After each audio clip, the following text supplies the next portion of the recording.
especialista en traumatología y cirugía ortopédica, experto en cirugía reconstructiva de miembro superior e inferior.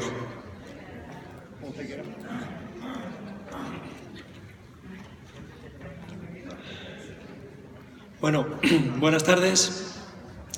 Lo primero, perdón por la voz. La maratón de Sevilla del domingo me ha dejado así, pero bueno, intentaremos que se entienda bien lo que quiero hablarle esta tarde. En primer lugar, darle las gracias a Ricardo y a toda la Policía Local de Roquetas por la iniciativa. Me parece muy importante y lo suyo sería que se extendiera a lo largo del tiempo, con más congresos, con más ponencias, con más jornadas, que ayuden a concienciar a los médicos, a los policías, a los bomberos, a las matronas, a todo el mundo, de lo importante que es la seguridad vial y en este caso en los menores. Yo soy traumatólogo y siempre que tienes un paciente en una camilla, en un quirófano, te da mucho respeto y tienes una responsabilidad muy grande, pero cuando el que tienes en una camilla, en una urgencia, es un niño, esa responsabilidad se multiplica por, no sé, mucho, porque sabes que de cómo lo hagas tú en ese momento o de las lesiones que ese niño llegue al hospital o a tu quirófano, pues va a devenir el futuro de esa persona. Si se va a quedar cojo, si se va a quedar manco, si va a tener una vida normal o si va a poder salir adelante o fallece o no fallece. Esto es una jornada, es un congreso que habla de accidentes, habla de seguridad y habla de biomecánica, de la física aplicada al movimiento. Y nosotros los médicos utilizamos mucho la biomecánica, y los policías también, los diseñadores de sillitas también, a la hora de ver la resistencia de los materiales, a la hora de ver qué gravedad tiene un accidente. Todo eso influye en la velocidad a la que vayamos, el tipo de vehículo, contra lo que choquemos. Y fíjense si es importante la biomecánica en un accidente, en este caso, que ya en el siglo IV, Hipócrates, que se puede considerar como el primer médico de la historia, se dio cuenta de una cosa que nos puede parecer una tontería hoy día. Se dio cuenta que los soldados en su ciudad, cuando caían de una torre, cuanto más alta era la torre de la que caían, más lesiones y más daños se hacían. Hoy día eso lo vemos ¿no? Me parece una obviedad. Y también se dio cuenta de que cuanto más duro era la superficie en la que caía un soldado, más lesiones se hacía que si caía en una superficie más blanda. Ese fue el primer estudio biomecánico de la historia, que luego se ha ido perpetuando, como por ejemplo en la Primera Guerra Mundial hubo un aviador muy observador que se dio cuenta de que en un accidente de avión que él tuvo, con su aparato lo derribaron, iban 2 personas en el avión, su compañero, el copiloto, el que iba detrás, no llevaba el cinturón puesto, él sí, y él sobrevivió al accidente, el compañero no. Desde entonces, en todos los ejércitos se, impuso la necesidad o la obligatoriedad de llevar el cinturón en un piloto de avión. Algo mismo, parecido, pasó en la Segunda Guerra Mundial con los motoristas. Una obviedad hoy día, lógicamente los cascos salvan vidas, pues hasta entonces no se tenía esa certeza. Igual, hasta que la primera persona que se puso un casco y tuvo un accidente y sobrevivió no lo implantó en el resto, los demás no se dieron cuenta que un casco podía salvar una vida. Y luego ya entramos en, las grandes compañías a la hora de la seguridad, de los airbags, en fin, todo lo que influye a la hora de minimizar una lesión cuando una persona tiene un accidente de tráfico. Los accidentes de tráfico, las colisiones pueden venir desde muchas direcciones. Puede ser una colisión frontal y en función de la dirección que tengamos el accidente, así podemos predecir el tipo de lesión de la persona que va dentro.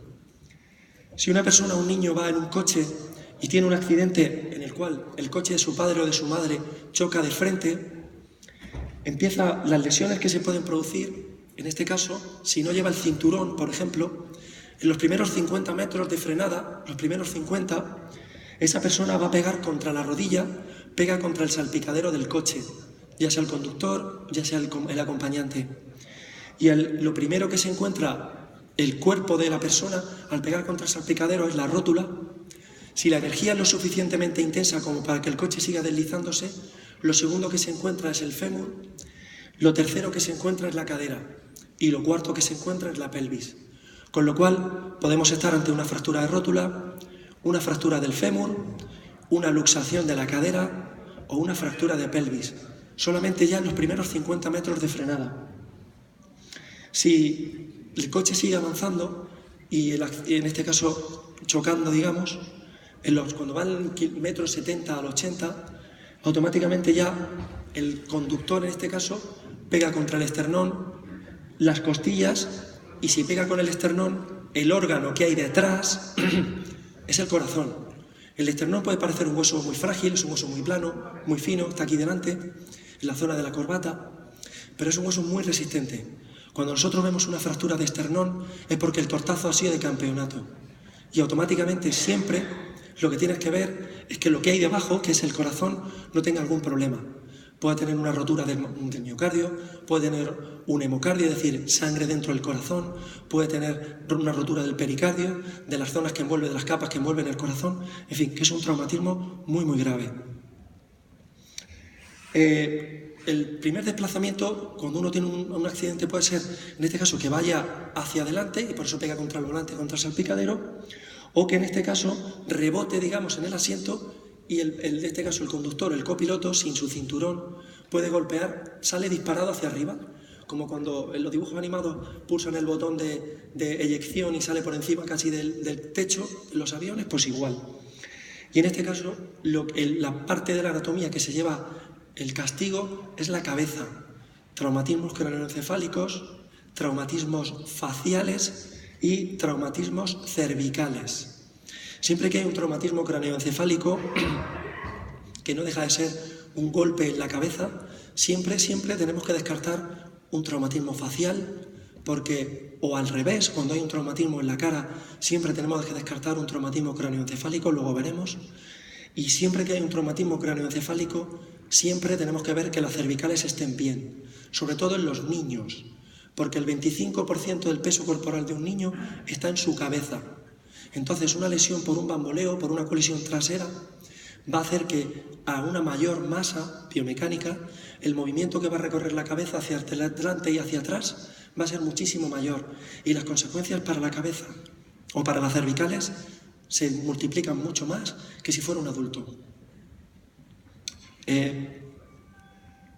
Otro tipo de golpe que puede tener un accidente puede ser una colisión lateral. Las consecuencias para un cuerpo grande o pequeño de una colisión lateral normalmente son mayores que ante una colisión frontal. Normalmente motor, chasis suelen absorber la mayor parte del impacto, pero en una colisión lateral queda la puerta y el pasajero. Realmente la barrera es muchísimo menor que si fuera, en este caso, una colisión frontal. Y en este caso, las estructuras anatómicas que se llevan la peor parte son las que envuelven a la zona torácica. En este caso, las costillas. 12 pares de costillas, las más altas son más pequeñas, más planas y más resistentes. Cuando vemos una fractura en una persona por un accidente que se fractura la primera o la segunda costilla, ese accidente ha sido muy grave. Una primera costilla no se rompe nada fácil y ni una segunda costilla. Están diseñadas para eso. Por eso cuando vemos una fractura costal alta, los traumatólogos nos ponemos así o el médico de urgencia se altera porque puede haber lesiones asociadas muy graves y este paciente lo tenemos que dejar en observación. En este caso, si hay lesiones costales, automáticamente el órgano que hay debajo y que lo protegen esas costillas son los pulmones. Con lo cual, una misma costilla que se rompa, si tenemos la mala suerte de que se rompa hacia adentro, pues puede provocar que pinche, que rompa la pleura, que es la capa que envuelve a ese pulmón. Si se rompe la pleura, el pulmón pierde vacío y se provoca una lesión que se llama neumotórax. El pulmón se desinfla como si desinflamos un globo y ese pulmón deja de ventilar. Eso es una urgencia vital. Si ese pinchazo de esa pleura se acompaña además de que ha sido una lesión importante y esa costilla puede perforar el pulmón, en vez de ser, además de que el pulmón se colapse, se llena de sangre y se convierte en un hemotórax. Eso hace que un pulmón no ventile y esa persona, pues lógicamente es una urgencia porque tiene comprometido su vía aérea, tiene comprometida su respiración. Y al lado o debajo de las costillas, dependiendo de si nos chocamos por derecha o por izquierda, tenemos el hígado, que está justo debajo de la costilla, en el lado derecho, hipocondrio derecho, que puede haber una lesión hepática, una rotura de hígado, o si es el lado izquierdo, al golpear la puerta, por ese mecanismo de bamboleo, por esa absorción de energía que la puerta no termina de absorber todo el impacto, puede romper el bazo que queda en la otra parte del abdomen, opuesta a donde está el hígado en este caso.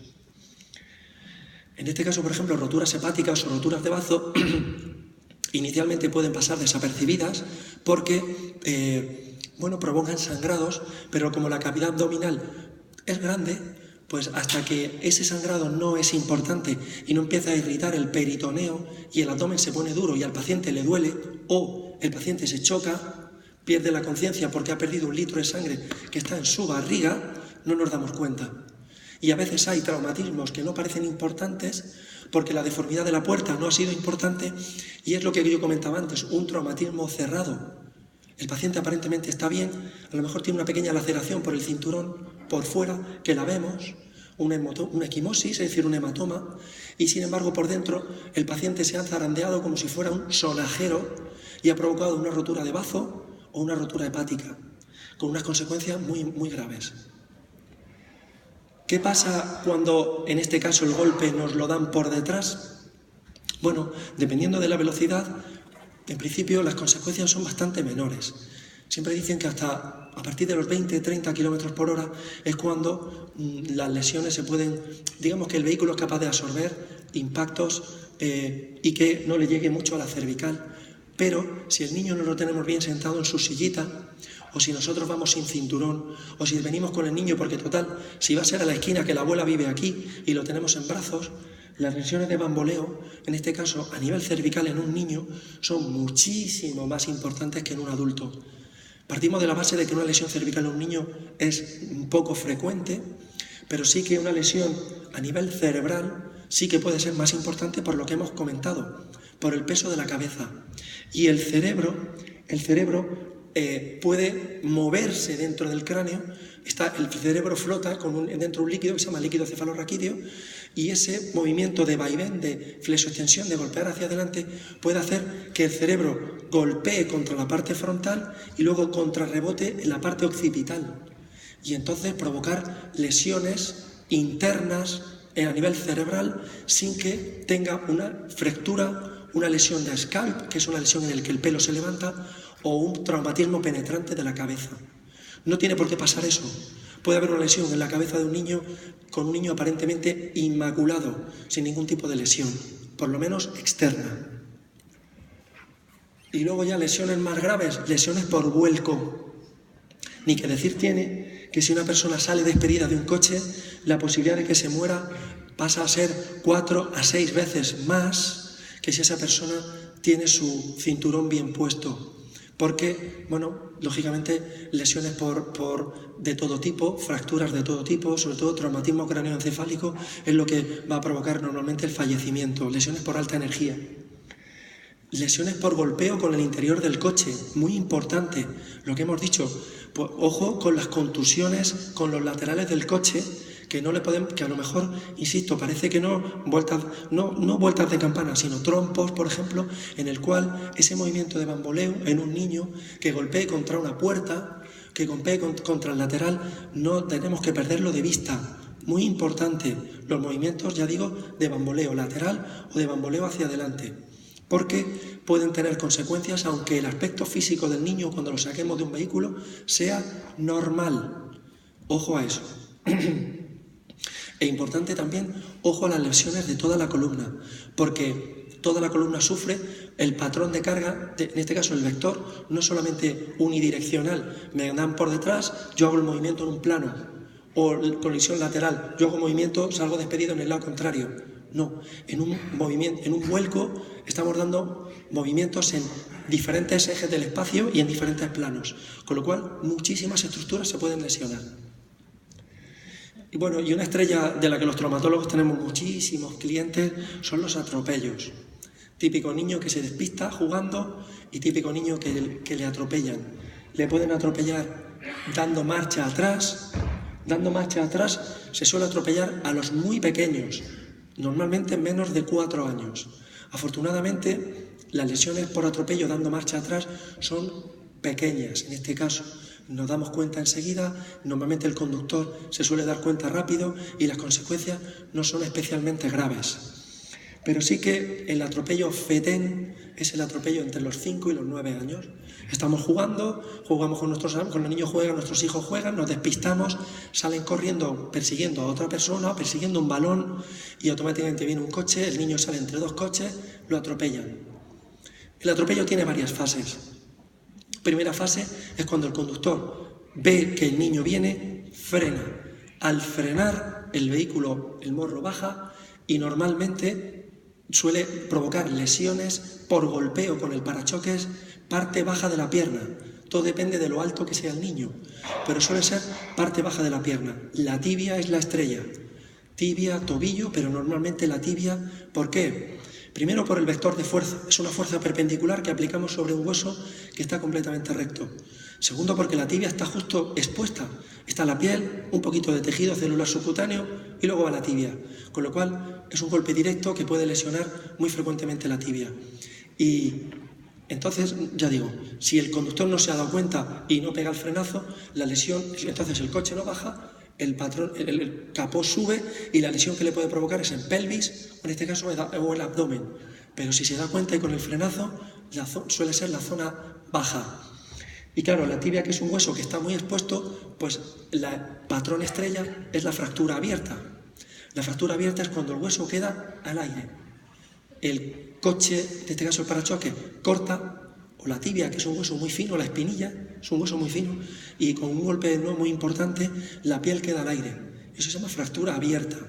Y es bastante habitual que en este caso en atropellos el niño nos venga a urgencias con una fractura abierta. Lo siguiente que pasa es que el niño sale rodando por encima. Y una vez que sale rodando por encima, automáticamente puede tener lesiones en la cabeza por golpear contra el capó o por golpear contra el cristal, en este caso rompiéndolo. Traumatismos craneoencefálicos importantes. El tercer paso es que el niño cae al suelo. Y al caer al suelo, salvo que el golpe haya sido demoledor y el niño ya caiga cao, todos intentamos protegernos y ponemos las manos. Automáticamente, si ponemos las manos, nos rompemos la muñeca, se puede salir el brazo, el hombro en este caso, o puede haber lesiones de codo. Muy frecuentes las lesiones de codo, luego explicaremos por qué. Sobre todo cuando el niño se cae, porque es la zona más débil de la anatomía de los niños.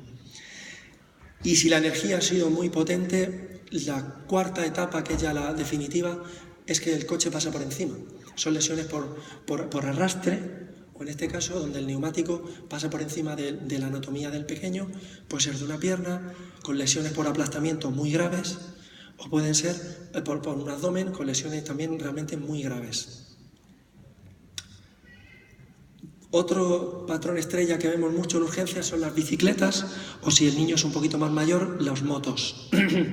Normalmente son colisiones frontales, el coche se salta un ceda al paso, o se salta o el niño no lo ve, o viceversa, pero normalmente suele ser el ciclista el que está atento y el conductor el que se despista, y hay una colisión frontal. Como pasa con una moto, la persona sale volando, y al salir volando y caer con una energía muy importante, normalmente lo que se suele lesionar suele ser suele haber fracturas de fémur.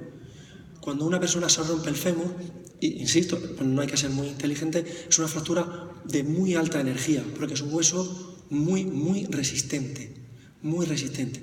Pero también depende del patrón donde le haya afectado. No es lo mismo chocar de frente que a mí que me golpeen por el lado. Si me golpean por el lado, el vector de fuerza va perpendicular al eje del hueso y es mucho más fácil y necesito menos energía que si yo intento romper el fémur pegándome en la rodilla. Nada que ver. ¿Por qué los niños son, en este caso, especiales? ¿Los niños son adultos pequeños? No. Los niños tienen sus características especiales y los traumatólogos lo sabemos. Y los cirujanos, los médicos en general también lo saben. Los niños, en este caso, tienen una zona débil que los mayores no tenemos. Y esa zona más débil es la zona del cartílago de crecimiento. La zona del cartílago de crecimiento, como su nombre indica, son las partes del hueso a partir de las cuales el niño crece. Y hay zonas especialmente sensibles. Por ejemplo, el codo, la zona del cartílago de crecimiento está en la parte baja del húmero, que es el hueso del brazo, y en la parte alta del cúbito y radio, que son los dos huesos del antebrazo. Esa es la zona por donde suele crecer mayormente, en este caso, en la extremidad superior.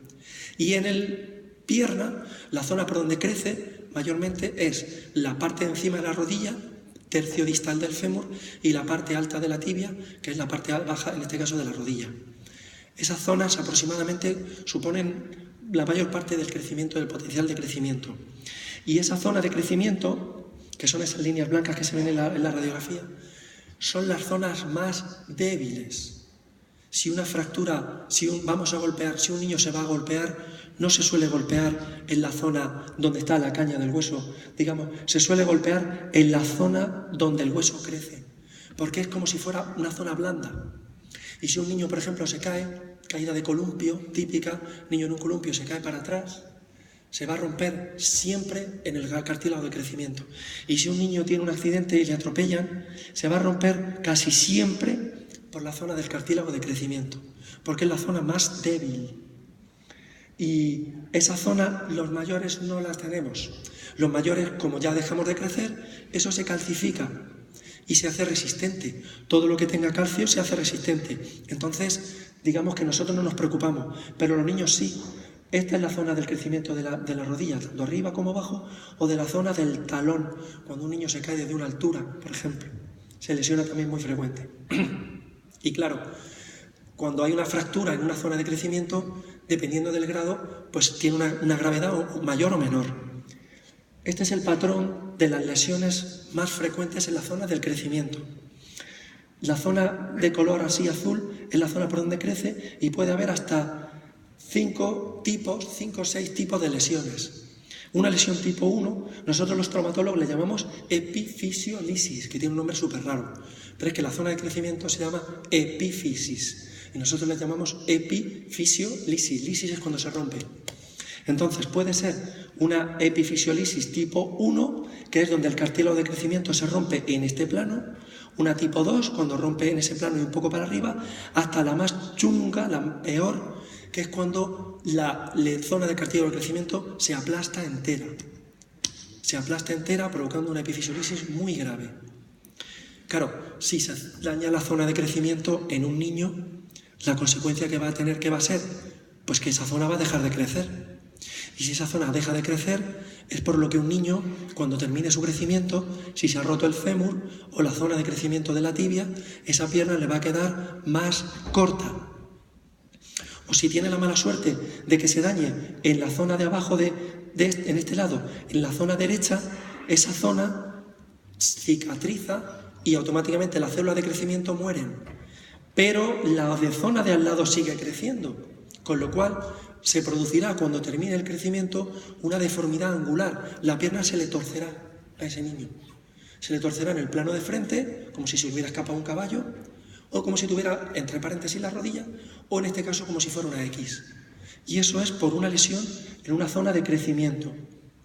Por eso, cuando tenemos un niño con una lesión de este tipo, es muy importante que el resultado sea perfecto, porque si no, las consecuencias, me refiero a la hora de la cirugía o a la hora del tratamiento, porque si esto pasa desapercibido, es una catástrofe absoluta para el niño. Eso es lo que hemos comentado un poco. Fíjense que la zona de la rodilla puede ser responsable hasta un 70%. Usted imagínese un niño que está sin su cinturón y pega contra el salpicadero y se daña la zona de la rodilla, que se dañe tibia y fémur, por ejemplo, ese niño le puede quedar esa pierna 5 centímetros más corta que la otra. Y es susceptible de que luego, cuando sea más mayor, tener que alargarle esa pierna o frenarle el crecimiento de la otra para que las piernas sean iguales. Lógicamente no depende de la edad. No es lo mismo que un niño tenga un accidente con 4 años a que tenga un accidente con 12. El potencial de crecimiento es diferente. Cuanto más le quede por delante, más capacidad tiene el niño de varias cosas, de regenerar. Los niños tienen una cosa que no tenemos los mayores, que se llama capacidad de regeneración. Un niño se rompe un hueso no por la zona de crecimiento, sino por la zona media, un húmero o un fémur, y el hueso queda angulado, bastante angulado. Ese niño, cuanto más lejos se haya tenido el traumatismo de los 12, 13 años, más capacidad tiene el cuerpo de regenerar eso. Normalmente, si un niño, por ejemplo, yo recuerdo cuando hacía guardias en el hospital donde estaba, veíamos niños que venían de África, en su patera, que habían tenido un traumatismo. Yo recuerdo uno que venía con una angulación en una pierna, le habían atropellado en no sé dónde, y venía con la pierna angulada 30 grados. 30 grados es así, porque donde venía, ni le había visto el médico, el brujo de la tribu, tal cual, le había puesto 2 cartones y bueno, pues ahí te las compongas. 30 grados es una pasada. Es decir, si estos son 0, imagínense 30 de deformidad. 6 años. En 30 meses, ese niño tenía la pierna igual que la otra, con una angulación de 0. Eso nos pasa a un adulto en el que nos dejan la pierna angulada a 30 grados después de una fractura y el adulto se queda con 30 grados. El niño no. Entonces, eso, los médicos nos aferramos también a esa capacidad de regeneración que tienen los niños para, bueno, que el resultado sea favorable, incluso con lesiones muy graves. En el adulto eso no pasa, en el niño, igual que todo, cicatriza más rápido, las escayolas las quitamos antes, también en la cirugía evoluciona y el callo de fractura es muchísimo más rápido que en un adulto. Por otro lado, tienen otros problemas, que es la laxitud. Los niños son laxos. Es decir, un niño es muy fácil, pues eso, que sea capaz de tocarse con la mano pues por detrás o que sea capaz de poner el pie casi detrás de la oreja. Eso tiene muchas ventajas, pero tiene inconvenientes, porque un niño que tenga mucha laxitud, que son casi todos, es más fácil que un hueso se salga de su sitio que en un adulto. Entonces, ojo a eso, porque también puede hacer que lesiones que aparentemente son pequeñas, pues tenga un niño una luxación o el hueso se le ha salido de su sitio sin que realmente lo justifique el traumatismo. Y bueno, los golpes, hemos dicho que la capacidad de regeneración es tan grande que incluso golpes muy grandes provocan también hematomas muy grandes y hematomas tan grandes que llegan a calcificar los músculos. Un niño que tenga un traumatismo de muy alta energía, en el cual, por ejemplo, le pasa un coche por encima, ese hematoma tan grande que va a hacer y ese ganas que tiene el cuerpo de recuperar y de reponer tan rápido, puede llegar a que se formen tantos depósitos de calcio que ese músculo se calcifique, sobre todo si el niño ha tenido un traumatismo cráneoencefálico. Entonces, eso también es una característica mucho de los niños, no tanto del adulto. Entonces, ¿cómo afectan los traumatismos? ¿Qué diferencias hay si enfrentáramos a niños con mayores a la hora de tener un accidente? ¿Cómo afectaría? ¿Qué anatomía tiene cada persona en este caso? Los traumatismos craneoencefálicos es lo peor que le puede pasar y es la primera causa de muerte en niños pequeños por encima de 1 año, de muerte y de discapacidad, un golpe en la cabeza. La mayor parte de los traumatismos craneoencefálicos, que a veces son muy aparatosos, son leves, 90%. Se puede considerar un traumatismo craneoencefálico si un niño se cae de medio metro de la cama al suelo, ya puede tener un traumatismo craneoencefálico. Imagínense entonces un golpe en un accidente de coche. Y el 70% de las muertes debidas a un traumatismo craneoencefálico son un traumatismo derivado de un accidente de tráfico. No es un motivo de consulta muy frecuente y la mayor parte de los traumatismos craneoencefálicos derivados de un accidente son traumatismos graves. Una lesión por alto riesgo, nosotros cuando vemos un accidente le preguntamos si trae el 061 a un niño o en este caso un policía nos trae al accidentado. Lo que tenemos que descartar es que haya una lesión intracraneal, que haya un hematoma, bien dentro del cerebro, bien en el envoltorio o fuera del cerebro, que haya un hematoma, que haya un sangrado, porque las consecuencias de no detectar eso son devastadoras. Entonces, podemos prever que ha habido un traumatismo craneoencefálico severo, en este caso, o una posible lesión dentro de la cabeza si el golpe ha sido bestial, si ha sido un accidente de alta energía en la autovía, o si el coche iba a 60 y el niño lo ha arrollado. Si el accidente ha sido por alta energía, cuidado.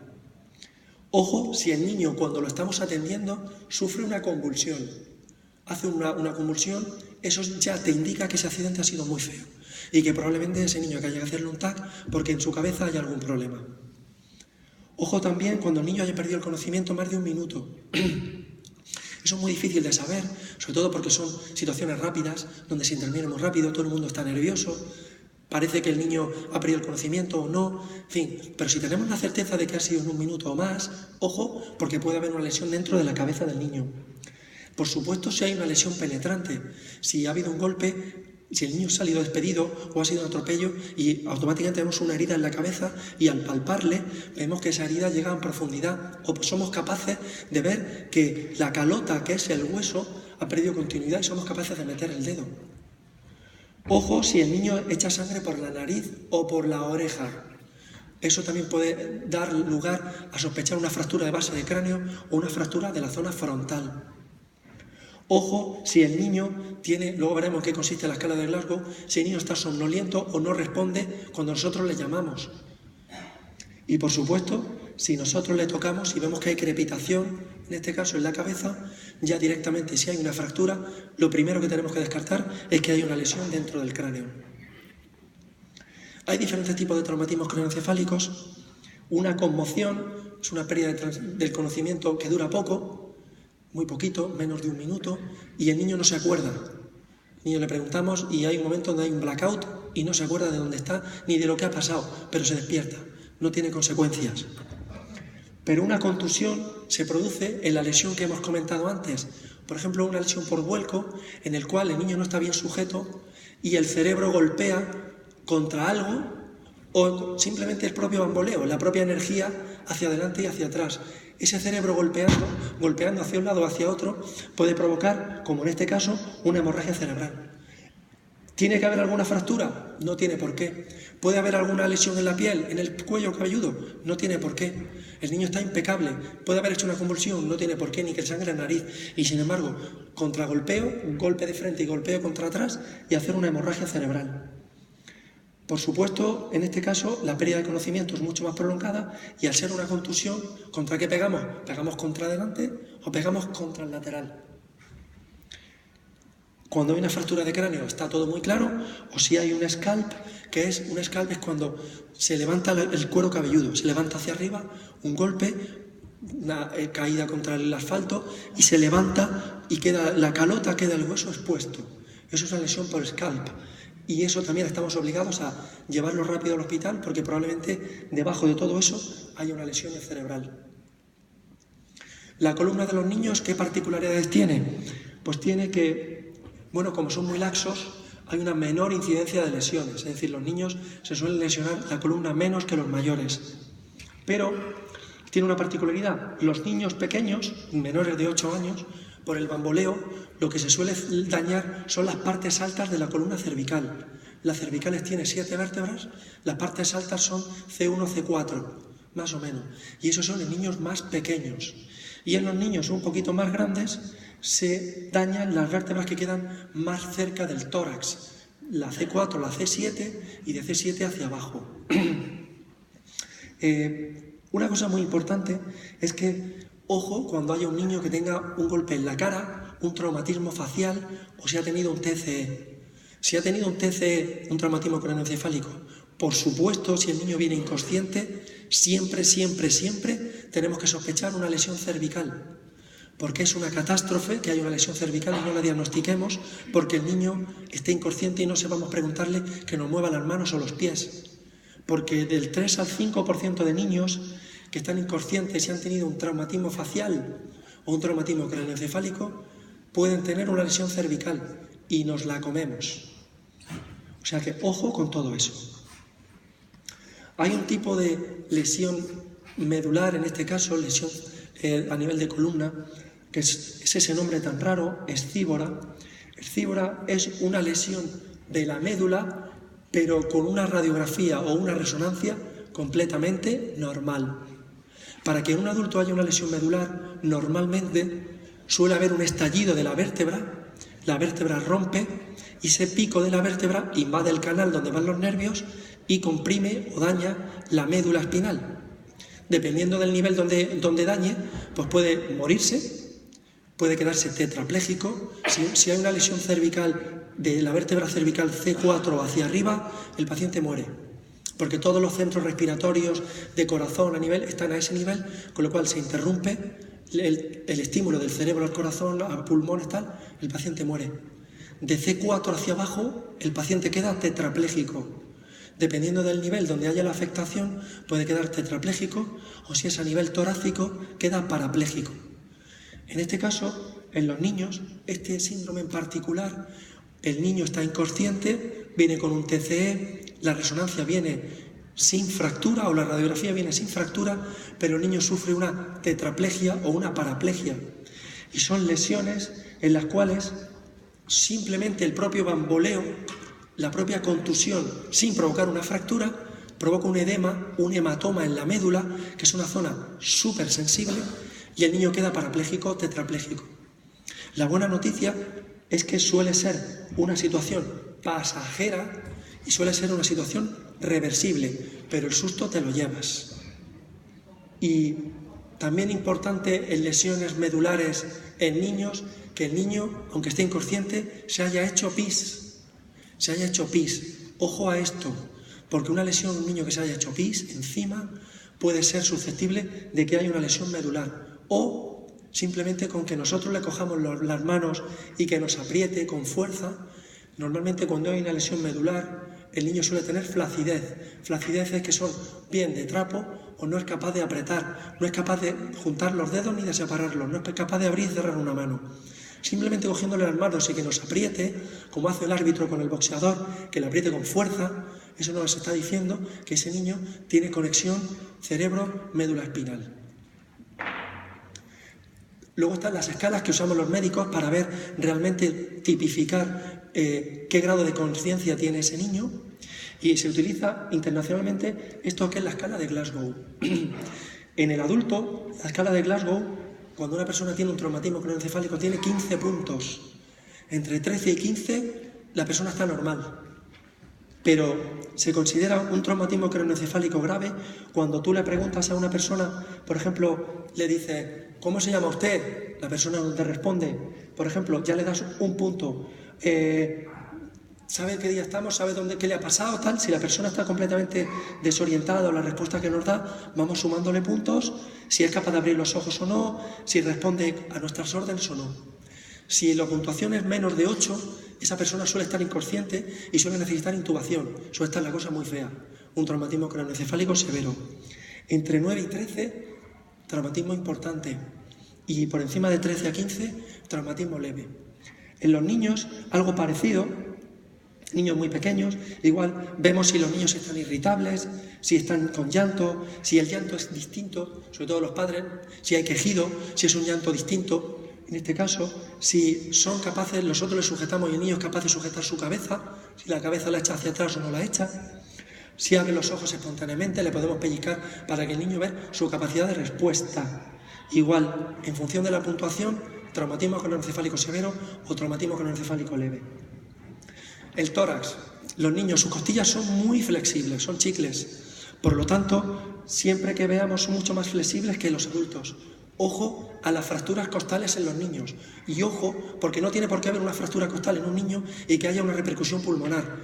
Puede haber daño a nivel torácico interno y con una radiografía completamente normal, porque el tórax absorbe el impacto. Eso nos puede despistar bastante. Y por supuesto lo que he dicho antes, ojo a las fracturas de primera costilla y a fracturas de esternón. Son muy importantes y son lesiones por alta energía. En el abdomen, ojo a niños cuando están inconscientes. Porque un abdomen que esté normal, un abdomen que nosotros le toquemos, no implica en un primer tiempo que el niño no le pase nada. Acuérdense de lo que he dicho del bazo, puede tardar tiempo. O lesiones internas también por bamboleo, por el cinturón o por desaceleración. Puede haber lesiones importantes, hemorragias internas que suponen una urgencia. Ojo cuando la barriga le duele y ojo cuando el niño orina sangre. Si orina sangre, ojo, lesión por alta energía, ojo, un traumatismo renal y automáticamente una evacuación inmediata al hospital. Y la pelvis y extremidades, lo que hemos dicho, ojo si hay una lesión en el abdomen, porque muy probablemente tenemos que mirarle la pelvis, porque son lesiones por alta energía. Normalmente los traumatismos no van solos, suelen ir encadenados con situaciones muy graves. Ojo a los hematomas, a las hemorragias que puede haber. Una persona con una fractura de pelvis puede perder 1,5 litros de sangre fácil y rápido, además. Y encontrar que una persona está chocada, está inconsciente o directamente se pone blanca como el papel, o bajar la tensión y caerse al suelo fundido con una lesión en la pelvis. Porque hay arterias muy importantes que se desgarran y provocan sangrados intrapélvicos con unas consecuencias catastróficas. Por supuesto, no hay que ser muy espabilado. Si hay una deformidad muy grande, o el hueso crepita, o hay dolor, siempre tenemos que tocarle el pulso, que una pierna esté fría con respecto a la otra, probablemente haya una lesión vascular que haya que ver, por supuesto. Y si una pierna la nota y la otra no la nota, ojo, porque quiere decir que estamos en una lesión entre una rotura de una arteria o una lesión de un vaso importante. Así que ya terminando, básicamente esta es la exploración que llevamos a cabo cuando viene un accidentado, cabeza, cuello, tórax, con los diferentes tipos de diagnósticos que puede haber, que pueden ser de todo tipo. Todo esto se puede obviar si la lesión es más o menos de alta energía. Si una lesión con alta energía se lleva el lote completo. Si es una lesión por menor energía, pues eso, no se lleva todo el lote. Importante, los niños son chicles, pero es importantísimo no subestimar las lesiones en los niños, porque los niños, así como lesiones por alta energía te llevan sorpresa de lo bien que evolucionan, pueden enmascarar problemas graves que cuando nos queramos dar cuenta tienen una solución bastante difícil. Una lesión mal diagnosticada, una lesión que pase desapercibida en un niño, puede tener una consecuencia muchísimo más catastrófica que con un adulto. Siempre que tengamos dudas, yo siempre lo digo a médicos, mi familia, siempre compara una pierna con otra, una mano con otra o una extremidad con otra. Y así tienes idea de si es una cosa del niño o es que realmente está mal. Ante la duda, evacuamos, consultamos, esperamos a tener ayuda o a tener a alguien que se haga cargo de la situación. Y por supuesto, la clínica manda. Siempre prestar atención, en este caso, signos de alerta. El niño nos convulsiona, el niño nos sangra, el niño nos responde, llanto, abdomen, en este caso color de una pierna. Son pequeños datos que nos pueden ayudar luego cuando el niño viene al hospital a hacer que nuestro trabajo sea más fácil. Muchas gracias.